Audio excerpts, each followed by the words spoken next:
हम नूतन कन संपूर्ण मिथिलावासी के गोर लागे छी आ एक साँझ लऽ कऽ अखन उपस्थित भेलहुँ जे मधुश्रावणी में साँझ कोबर सब हुए तो सुनू केहन लागल जरूर कहब। जो नीक लागे तो हमार फेसबुक पेज देख रहा छी तो एकरा फॉलो कर ले कह चुकल छी तो धन्यवाद। आ यूट्यूब देखे छी तो जरूर सब्सक्राइब करब। तो चलू सुनबे छी। ठुमुक ठुमुक चाल चले लदर फदर सारी,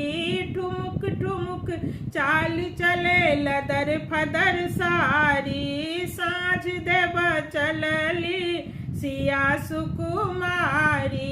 साँझ देव चलली सिया सुकुमारी, कथी के तेला कथी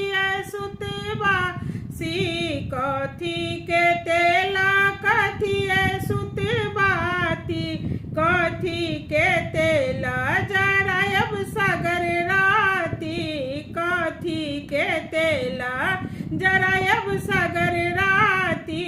ठुमुक ठुमुक चाल चले लदर फदर साड़ी, साँझ देव चलली कन्या सुकुमारी, सोना के दीपा पट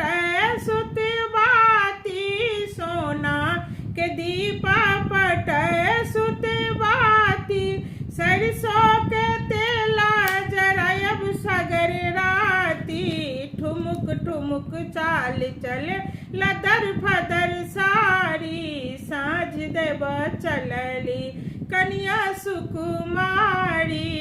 साँझ देव चलली कन्या सुकुमारी, जर लागल दीपा झमके लगल बाती, जर लागल दीपा झमके लगल बाती, खेल लगली संझा मैया चारू पहर राती, ठुमुक ठुमुक चाल चले लदर फदर सारी, साँझ देव चलली कन्या सुकुमारी।